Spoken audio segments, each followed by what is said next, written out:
Ang Diyos ay titulo at ang Espiritu naman ay anyo o persona. Genesis 1:1 nang pasimula ay nilikha ng Diyos ang langit at ang lupa. Genesis 1:2 at ang lupa ay walang anyo at walang laman at ang kadiliman ay sumasaibabaw ng kailaliman at ang Espiritu ng Diyos ay sumasaibabaw ng tubig. Kaya yung tinutukoy na Diyos at saka yung Espiritu ay isa lang yun, hindi magkaibang persona. May 7 espiritu ang isang persona ng Diyos. Kaya ang Holy Spirit o banal na espiritu, yun ang tawag sa isa sa mga espiritu ng Diyos. Ang ghost o multo ay hininga na ibinibigay sa atin ng Diyos upang tayo ay magkabuhay. Wala naman talagang Holy Ghost sa Biblia, kundi Holy Spirit ang nakasulat. Ginawa lang daw na ghost yun para maipakita ang kaibahan, pero maliwanag naman na Holy Spirit, yun ang pagkakaiba. Pagkakaiba sa Spirit of the Lord o Spirit of God or Spirit of the Father. Ang Holy Spirit kasi ay power o Spirit of Truth o Comforter ang tawag. Minsan Spirit of the Lord din ang tawag sa Holy Spirit. Depende sa konteksto. Revelation 4:5. At mula sa luklukan ay may lumalabas na kidlat at mga tinig at mga kulog at may 7 ilawang apoy na mga nagliliyab sa harapan ng luklukan na siyang 7 espiritu ng Diyos. Revelation 5:6. At nakita ko sa gitna ng luklukan at ng 4 na nilalang na buhay at sa gitna ng matatanda, ang isang kordero na nakatayo. Nawari ay pinatay, na may 7 sungay at 7 mata, na siyang 7 espiritu ng Diyos na sinugo sa buong lupa. Isaiah 11:2. At ang espiritu ng Panginoon ay sa kanya, ang diwa ng karunungan at ng kaunawaan, ang diwa ng payo at ng katibayan, ang diwa ng kaalaman at ng takot sa Panginoon.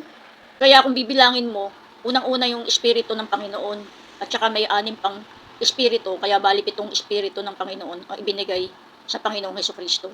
Mapapansin mo, hindi Holy Spirit ang nakasulat, pero sa konteksto, yan na espiritu ng kapangyarihan. Samantalang ang nakasulat naman sa Isaiah 48:16 ay God and His Spirit. Hindi Holy Spirit ang tinutukoy na nagsugo sa Panginoong Hesukristo, kundi yung espiritu ng Diyos o yung Diyos mismo. Yan kasi ang ginagamit ng mga Trinitarian na proof na ang Holy Spirit ay ibang persona o ikatlong persona ng Diyos. Ang Holy Spirit kasi ay isa sa 7 espiritu ng Diyos na ibinabahagi niya sa mga tao at ipinapahid niya upang magkaroon ng kapangyarihan ng tao. Panginoong Jesucristo ay nilalang sa pamamagitan ng Espiritu Santo. Pinahiran ng Panginoong Diyos ang Panginoong Jesucristo ng kapangyarihan ng kanyang Espiritu Santo na ibinabahagi naman ng Panginoong Hesukristo sa mga apostol at sa kanyang mga alagad. Ama ang nagbigay ng Holy Spirit niya kay Jesus, kaya nagkaroon ng power si Jesus.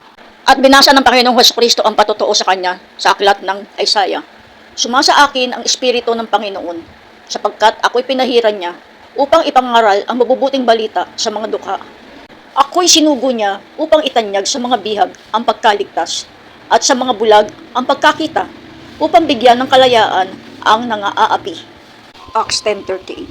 Sa makatuwid bagay si Jesus na taga Nazaret, kung paano siya'y pinahiran ng Diyos ng Espiritu Santo at ng kapangyarihan na naglilibot na gumagawa ng mabuti at nagpapagaling sa lahat ng mga pinahiran ng Diablo, sapagkat sumasa kanya ang Panginoon. Espiritu kasi ng Diyos na ibibahagi niya yun sa mga tao kung gusto niya eh. Numbers 11:25. At ang Panginoon ay bumaba sa ulap at nagsalita sa kanya at kumuha sa espiritong sumasa kanya at isinalin sa 70 matanda. At nangyari na nang sumakanilang ang espiritu ay nanganghula, ngunit hindi na sila umulit. Matthew 27:50. At muling sumigaw si Jesus ng malakas na tinig at nalagot ang kanyang hininga. Acts 1:8. Datapwat tatanggapin ninyo ang kapangyarihan pagdating sa inyo ng Espiritu Santo. At kayo'y magiging mga saksi ko sa Jerusalem at sa buong Judea at Samaria. Luke 1:35. At sumagot ang anghel at sinabi sa kanya, bababa sa iyo ang Espiritu Santo at lililimang ka ng kapangyarihan ng kataas-taasan. Kaya naman ang banal na bagay na ipinanganak ay tatawaging anak ng Diyos. John 15:26. Datapwat, pagparito ng mang-aaliw na aking susuguin sa inyo mula sa Ama.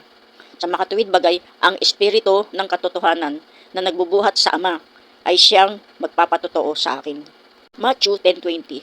Sapagkat hindi kayo ang mga nagsasalita, kundi ang Espiritu ng inyong Ama ang sa inyo'y magsasalita. Ephesians 4:30. At huwag niyong pighatiin ang Espiritu Santo ng Diyos. Nasa Kanya kayo'y tinatakan hanggang sa kaarawan ng pagkatubos. John 4:24. Ang Diyos ay Espiritu, at ang mga sa Kanya'y nagsisisamba ay kinakailangang magsisamba sa Espiritu at sa katotohanan. Kaya ang banal na espiritu ay kapangyarihan na galing sa Ama at hindi ibang persona.